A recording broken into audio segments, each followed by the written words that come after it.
So it's a warm welcome from Queen's University Belfast. Sorry we've been a little bit late in connecting with you, just a few technology problems. We are now at the end of our 5-week MOOC, and it's a very good time and opportunity to start to reflect on some of the things that we have covered over the last few weeks. So it's my great pleasure sitting to my left are two of my colleagues who looked after week 4 and week 5 of the MOOC. So what I'm going to do is I'm going to pass you over first of all to Paul Williams, who is our lecturer in environmental geochemistry. And Paul's going to talk through some of the questions that have been posed by you on the forum. So Paul, over to you. Thanks, Chris. Certainly one of the topics which generated a lot of attention was the question about whether or not we actually publish arsenic concentrations on rice and rice products. And broadly it fell into 2 camps: those that definitely wanted to have this information available to them, and others which thought that it could do more harm than good, cause undue panic, and also potentially increase the price of rice as well. So I thought it'd be worth just recapping on some of the key issues here with regards to the actual publishing of arsenic concentrations in rice and rice products. I think it's important to note that arsenic levels vary in different rice from around the world. So there's quite a big difference. So therefore, there's going to be big differences in terms of what the consumer is actually buying. So I think that's an important point to note, and really a plus or a positive for why we might want to actually publish this on the packaging. I think it's worth also addressing this issue of cost as well. Is it really going to cost a lot of money to actually start recording this information and informing the consumers? Well, with new legislation that's going to come into force, it means that food producers and food or rice growers are going to have to test their rice product or their rice grains anyway. So this data is going to be generated. I think the big question here is what happens to that data and whether the public will be able to access this. So I think it's a very important point. I haven't got a conclusive answer for it, but I think we have other options, not just publishing the concentrations on individual packages. I think that for consumers that are worried about the arsenic levels in rice and rice products, then maybe the companies themselves should be publishing outlines of their sampling plans and also their data sets as well, so you can follow it through if you wish. So it's not just about necessarily printing an actual concentration on a packaging. There's also this concept of scale. I mean, where do we publish in terms of an arsenic concentration? Do we put arsenic concentrations on small bags, a 250 gram bag of rice? Maybe that's a little bit excessive, but then someone that's buying a 30 kilo bag of rice, that then maybe supporting their whole family on that rice for a few months, maybe those sort of quantities, then we need to start publishing a little bit more information, because they'll be getting exposure to the arsenic levels in that rice for a longer period of time. Whereas the smaller batches, you're probably going to get it mixing within the general food supply chain, and thereby hopefully that will bring your exposures down. So I think there's a lot of interesting points to consider. For the majority of the non-rice consuming populace, then perhaps they don't need to worry too much about the arsenic levels, because if you're an infrequent rice eater. But it's worth also just remembering who those key groups are, which potentially would benefit by having this information. So it's pregnant women, it's those already on high rice diets, subsistence diets. It's also those that have illnesses as well. So some people, for instance, gluten intolerance, so they're having high levels of rice, but it's also people that are just generally unwell. If you have a known carcinogen, then, or in a product, as a consumer, you may opt or want to actually select rice with the lowest possible amounts of that. So I think it's definitely worth publishing, or at least making this information more publicly available. But I also like to say it's quite important to also publish cadmium levels as well. So we don't want to just be thinking about an individual elemental issue here. It's going to be very easy actually to reduce arsenic concentrations in rice just by growing rice more aerobically. And with the introduction of obviously new legislation, then we might find that more and more farmers do switch over to more aerobic cultivation. But this can be very problematic for cadmium, and you don't want to end up having elevated levels of cadmium in your rice. So I think all the points you make, Paul, are very interesting, and there's no easy answer to that question, because I could say to you is if you start to publish the concentrations of arsenic in rice, should you also start to publish the concentrations of pesticides present in those products, because those are also detrimental to health, even though they're there at legal limits. And it's just the amount of information that you put on the packaging. When does it stop being useful? And the other key factor is there's the potential for fraud, because the more information you put on food packaging, the more opportunities you give for fraudsters to operate. So you could find that people are pretending to sell very low arsenic level rice, and they're not. It could be high level. So it's very, very difficult to decide what information to put on food packaging for consumers. no, I agree. And I guess ultimately we don't want to overwhelm the consumer with too much information. So we also have a responsibility to be able to provide them with tools in which they can actually process this information. And I think that's potentially something that's lacking at the moment. But if any of you followed up on the Consumer's report on arsenic levels in rice, they have quite a nice system whereby they look at exposure on a sort of scale, a points basis. So therefore they advise whether or not you should be eating certain rice products twice a week, 3 times a week, and so forth. So I think this is quite an easy to understand message that you can take forward to the consumer. Perhaps this sort of labeling approach would be more effective than just a total concentration of inorganic arsenic. And I think some of the other questions you were asked wasn't so much about arsenic and cadmium, but things like iron. And, because most people would perceive iron as a very healthy part of your diet, but is there times when you can get overload of iron as well? Certainly, and actually it's very poignant for Ireland, the island of Ireland, because we're actually a centre of hemochromatosis. So that's iron overload. There's a subpopulation which end up taking up more iron than the rest of the normal population. And of course, if you fortify foods with too much iron, then you may be putting them at risk. But there's also an issue with actually growing the rice as well. So there was a number of questions actually during the week. People were unsure whether or not the iron was actually causing a problem in terms of toxicity in rice and having an impact on yields. Well, because we have these iron-rich soils, a lot of rice is grown in tropical climes. The soils are often very weathered. They've got this very characteristic orange color.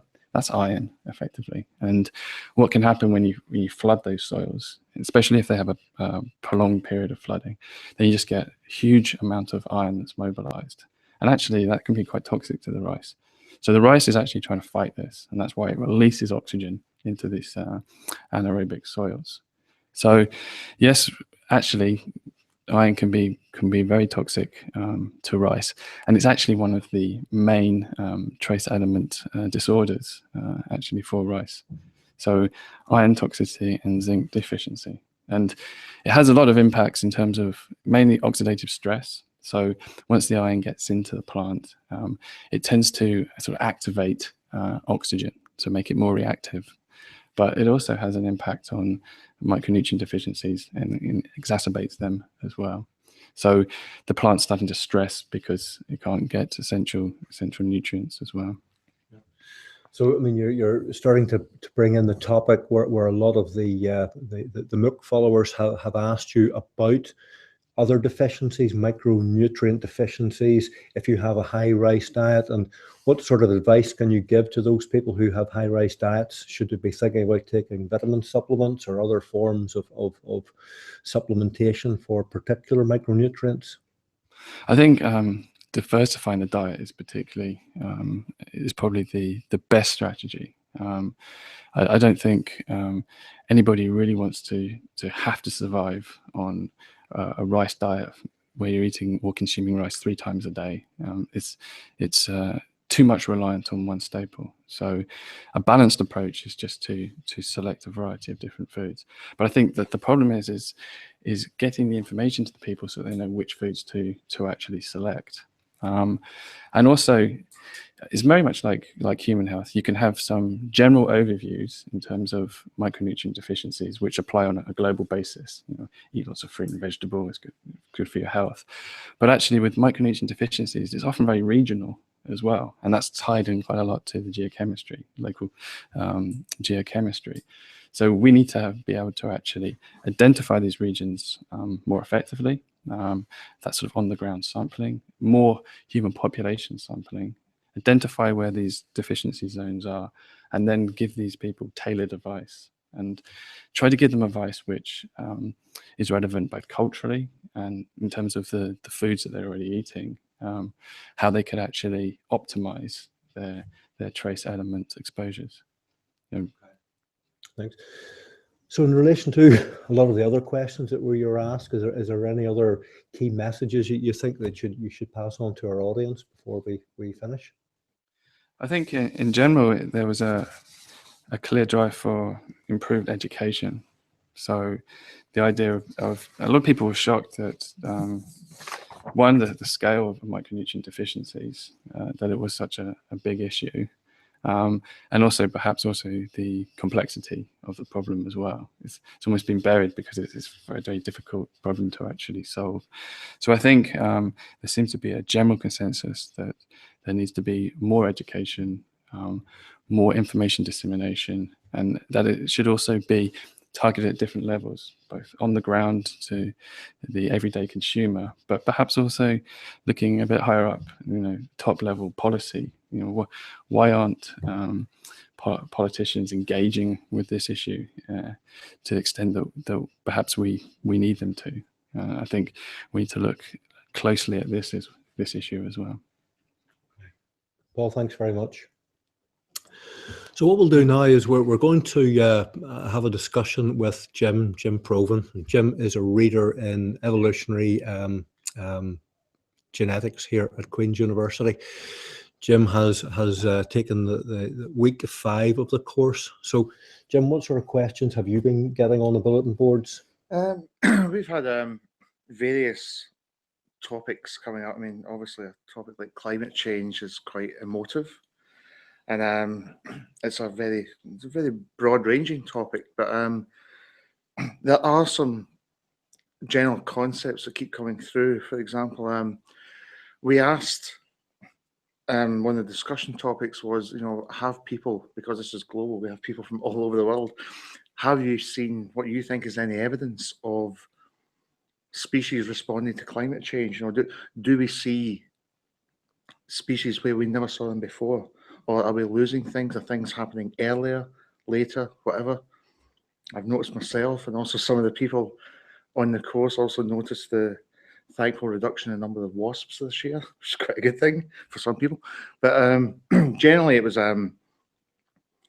observations. But one topic that came up here was the fact that the difference between what we see in the short term and what we see in the long term.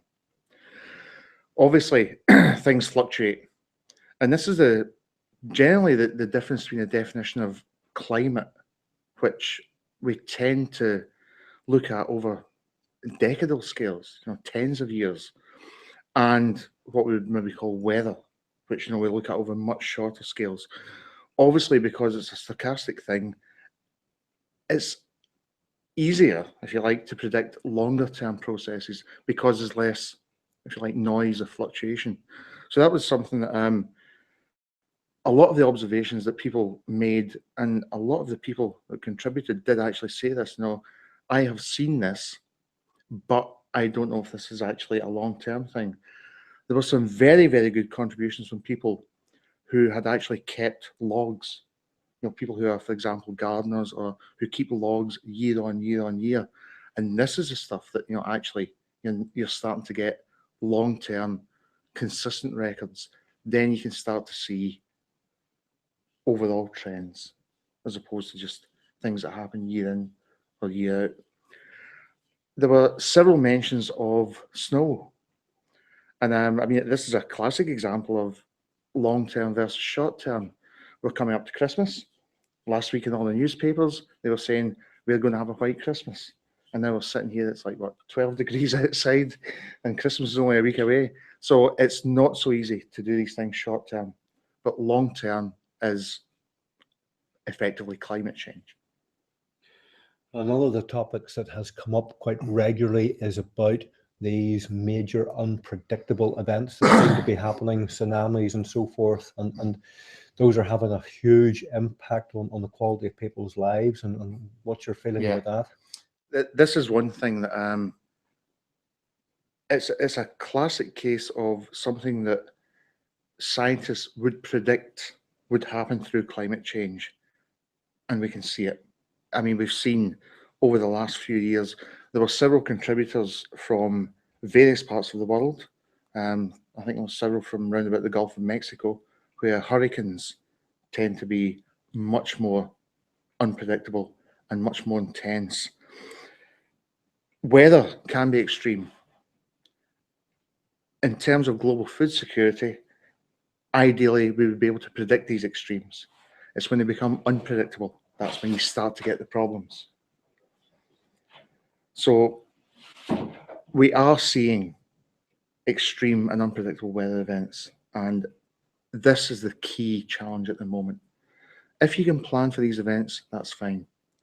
If you can't, then, for example, floods, the impact on like harvesting of crops, things like rice. You know, if farmers can predict when things are going to flood, they can work around it. If not, there's problems, and that's the main thing. Again, something that I picked up on the bulletin board, and I've wondered myself, is about the migration of species, how that is impacted by climate change. And I'll give you one specific example now, that pufferfish are being observed in the North Atlantic now. So pufferfish carry a deadly toxin, and that could have a major impact on the seafood industry of Europe. So how can you start to mitigate against things like that? This is a difficult one. Generally, with climate change, if you assume that species ranges are determined by, well, they're determined by various factors, but one of the most obvious ones is climate. If it gets too warm, things won't be able to stand the heat, as it were. So, assuming there's a general correlation between what we call a climate envelope and a species distribution, if this climate envelope changes, and for example, in the northern hemisphere, it means things are going to have to start moving north as the world warms up, then you start to get the various interacting things here. It's not just a case of a body of organisms shift either latitudinally but also altitudinally, but then you get knock-on effects on whole ecosystems. You start to get species moving into contact with other species that normally they wouldn't coexist. Things like invasive species, a classic example of this. We're starting to get things moving into new habitats where the existing ecosystems aren't able to cope with these things. So you get these knock-on effects. The other problem here about species migration is it's limited. I mean, you can only go so far, well, in this case, so far north, we're talking the northern hemisphere, but particularly in terms of altitudinal migration, because obviously we know that I think it's every 50 meters or something, the temperature drops about 0.5 degree or something. So things will also migrate up the way, but obviously there's only so far you can go up the way. And as you move either up or towards the poles, you start to get a different concentration of species, different interactions, and there's only a finite amount of resources in ecosystems. Then you start to get more problems again. So it basically can't go on. You know, something will have to give. So is there anything else that you've been picking up from the bulletin board that you think is worth discussing today? Yeah, there was this concept about adaptation. The idea that we highlighted throughout the MOOC that, if you like, the three outcomes of how species will respond to climate change, either they can migrate, as we mentioned already, to move with the climate change, or they can adapt to new climates, or ultimately may become extinct. If they can't migrate, if they can't adapt, they will become extinct. And we've seen that. We've seen that our recorded species extinctions that have been down to climate change. Not just recently. I mean, we've seen this over thousands of years. I mean, we can learn an awful lot about how the world might respond to current climate change by looking at previous climate change, because obviously the ice ages through the Pleistocene, the Earth has warmed up very quickly in a short space of time, not as quickly as it is now. I mean, this is different. This is almost definitely anthropogenic. In fact, it's definitely anthropogenic. But so we can see that species will respond in that respect. In terms of adaptation, one of the concepts that came up on the discussion boards were how species evolve. Now, the classic idea was that to evolve, a species would have to develop a new, if you like, mutation, a new variety. Obviously, that takes time. That's a very slow process. More recently now, people have started to see this idea of what we call standing genetic variation, and there were a couple of questions about standing genetic variation.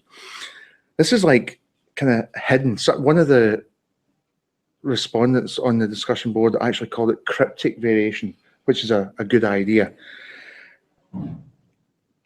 If you like, de novo evolution through a brand new mutation can take thousands and thousands of years. You have to have a new mutation. It has to be the correct mutation, and it has to confer the advantage, and then it spreads through the population.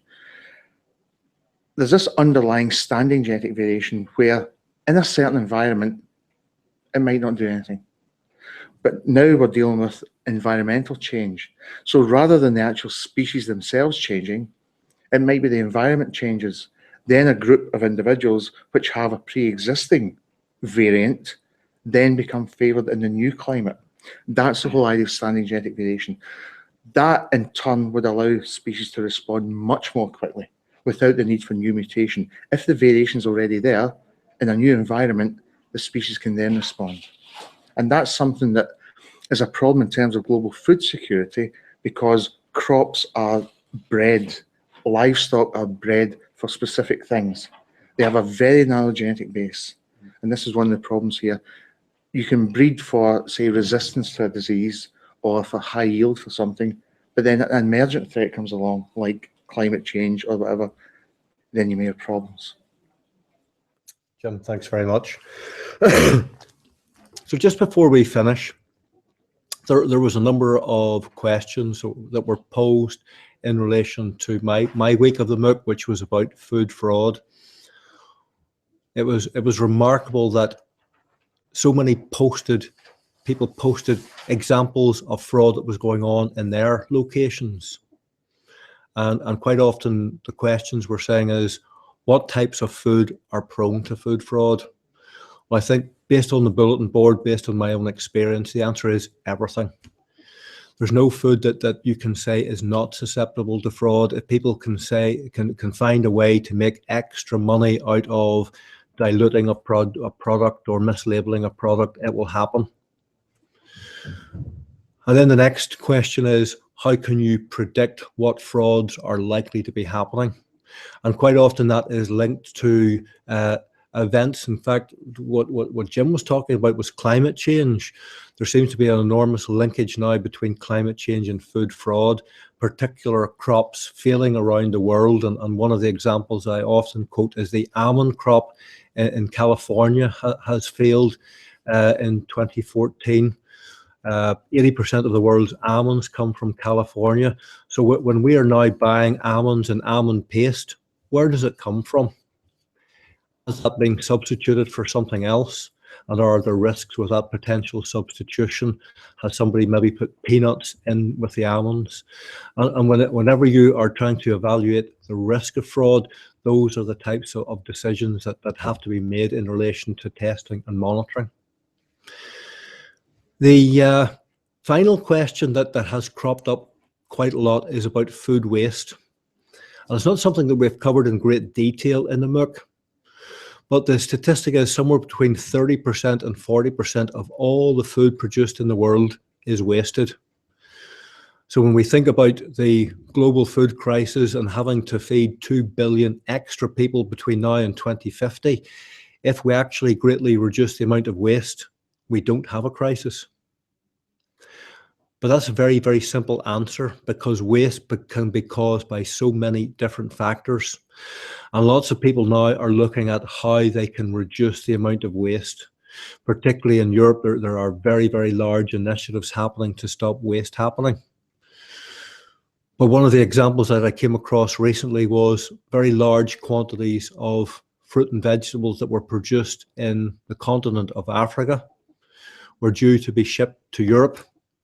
And because the European buyers decided that they didn't want to buy that much commodity, all that material went to waste, because there's no other outlet to sell that food. So then we have to think about corporate responsibility. Why did they not want to buy that food? Could they have used it for something else? So in relation to dealing with food waste, it is very, very complicated. Another example is that food that doesn't go into the human food supply chain should go to feed animals. But then you've got to be very sure that food isn't contaminated in any way, because what you will end up with is with making animals ill or contaminating food supply chains. So food waste is a subject that lots of people are thinking about now, how to deal with this 30–40% wastage right around the world. Perhaps a subject for another MOOC. So what I'm going to do is we're going to finish now, and thank you very much for your participation. Okay, so we're maybe I'll just before we do close, I'm going to ask Paul, Jim, have you anything else that you want to contribute in relation to your?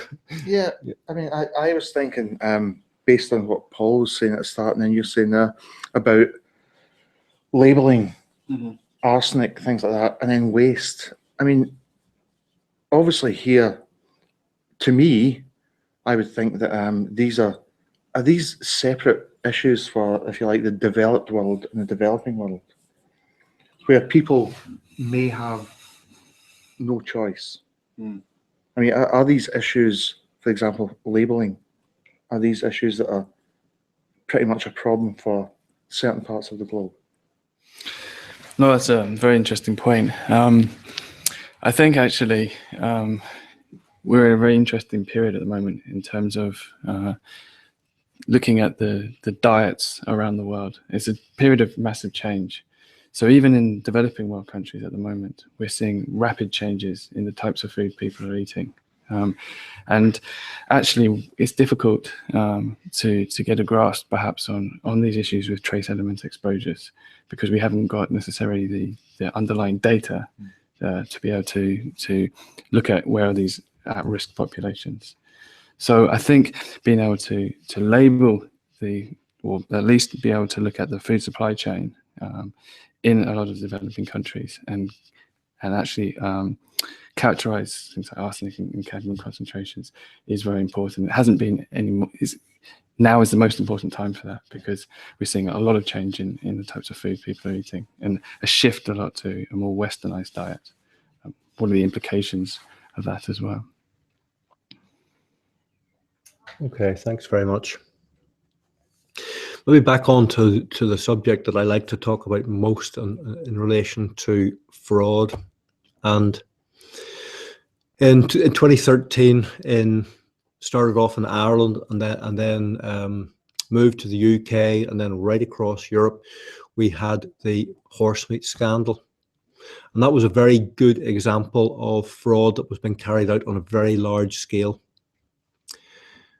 It had been going on for quite a number of years. Nobody's still sure how long it had gone on for, who was the first person to perpetrate the criminal activity. But in virtually every European member state, some form of substitution of beef was being carried, was happening with horse meat. So it became one of the great scandals of the 21st century in relation to food supply systems, and had a massive impact on the trust of consumers, not only in the UK but right across Europe, into the all of the food that they were buying, not only meat. So in the United Kingdom, I was asked by the government to undertake an independent review of our food supply systems to find out what had gone wrong and to see if we could come up with some measures to stop it happening in the future. What became very clear to me was that the UK food supply system is incredibly large and very complicated. The turnover in the UK food industry is over £100 billion a year, and we import nearly 50% of all the food that we eat, yet we export nearly 20% of all the food that we produce. You wonder, is that logical? Why have these very complicated supply chains developed over the past 10 to 20 years? And the supply chains have developed and have become very complicated, first of all, to keep the price of food down, to keep it as low as possible, but also to give consumers access to all types of food commodities 365 days of the year. And I think that's all very commendable. But one of the things that was lost and became very clear to me, that the integrity of our food supply systems had been badly compromised. Consumers in the UK had lost the fact that they didn't know what they were eating, and quite often they didn't know where it was coming from. In September of this year, I published my final report, and it gave quite a large number of recommendations to not only the UK government but also to the UK food industry about how to reduce the vulnerability of our systems to fraudulent activity. And I described in my report what I called food crime. And food crime is about criminals taking opportunities to contaminate our food supply systems to make additional money. The UK government accepted all of my recommendations and are now implementing those. Some of the very high-profile things that are happening now in the UK is we have set up a food crime unit, and that is a unit set up to gather intelligence about criminal activity in food supply systems and then to go and investigate it. And the food crime unit has only been in operation for a couple of months, but I'm told now that they are involved in several major investigations. A lot of people think that what happened was just about food fraud in the UK. But when I go onto the internet now and I look at my publication and I type in Google Elliott Food Review, I now get over 2 million hits. So the world is aware of fraudulent activity, and the world is wondering what they can do about it. I have contacts with many different countries across the world, and they are all trying to implement the recommendations that I set up for the UK to make it much more difficult for criminals to operate in food supply systems. Because there's no such thing as a food criminal, they're just criminals. And criminals will operate in any domain that they can make money. And one of the things that is becoming more and more obvious is that organised crime is moving out of commodities like narcotics and people smuggling, people trafficking, because the authorities are clamping down on that activity. And they're moving into fraud in food in very, very large scales. They are starting to buy up some of the primary industry, some of the processing industries right across the world. And we do have one of the major challenges now is dealing with this criminal activity. and it cannot be done at a national level. It can't be done at a European level. It has to be done at an international level. So I think one of the great challenges in relation to integrity of food supply systems over the coming years is to try to make it much more difficult for criminals to operate. Can I ask a question there then? I have come across cases of substitution of, for example, cheap fish for more expensive fish. Do you think that the scarcity of certain types of food is driving some of this food fraud? Is that one of the key underlying? Absolutely. Fish is a very good example. There are many different types of fish fraud that can happen. And one of the things that we can look at in Europe and start to predict the frauds that are likely to happen is look at the quota systems. So every year the quotas are renegotiated, and the amount of cod that can be caught can go up and down, the amount of haddock can go up and down. And whenever you see a quota reducing, it's a very good indication that there will be increased fraudulent activity around that. So now the fish industry is becoming much more aware of this. So their testing is also based around the quota system now to try to eliminate the amount of fraud. Yeah. I also think in relation to the work that Paul and his colleagues have been doing in rice, the likelihood is that there will be much more fraud in the global production and sales of rice. Because if you start to identify geographic regions that have high arsenic, will the consumer want to buy from those regions? Or if you identify regions that are very low in arsenic, that will probably add a premium to that product. And again, it comes back to what we were talking about, food labeling. And if you say something comes from a region because, let's say, it comes from Egypt, which has very low arsenic levels, well, the likelihood is there will be more Egyptian rice sold than is produced. So then here you can see there is an inextricable link between food safety and food fraud. And I think arsenic and rice will be one of the commodities in the future that will be much more fraud associated with.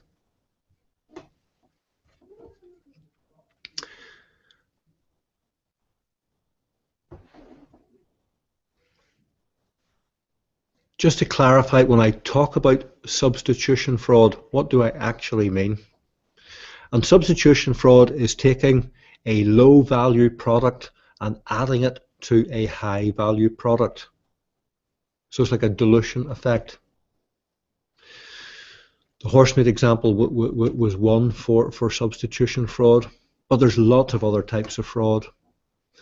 One of the most common frauds that I deal with now is geographic fraud.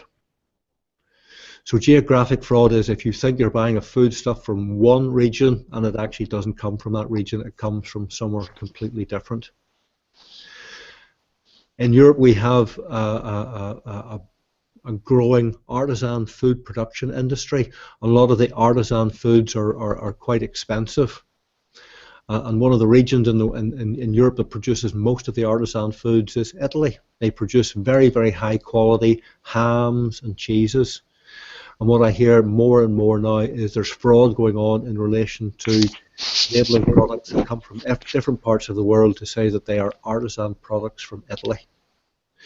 So not only is the consumer being cheated, but is doing a massive amount of damage to the artisan food industry as well. So there are multiple types of fraud going on, some of them linked to food safety, a lot of it linked to the consumer just being cheated out of our hard-earned cash. What I want to do now is to kind of wind up our session and say that it has been fantastic interacting with you over the 5 weeks. I want to encourage you, if you've missed any of those weeks, to go through them and take a look at them now. Keep posting your information onto the bulletin boards, and our second MOOC starts in early January, and I did have the date written down, yes. On the 5th of January, we start our second MOOC on agri-food systems. And those 4 weeks of that MOOC will look at different ways of producing food across the world. It will look at different types of commodities. It will look at the impact of many, many different factors on how we are trying to deliver more food for our growing populations. So that course begins on the 5th of January, and we hope very much that you can join us then for the second part of our course. So with that, I'll say thank you very much, and goodbye from me and my colleagues.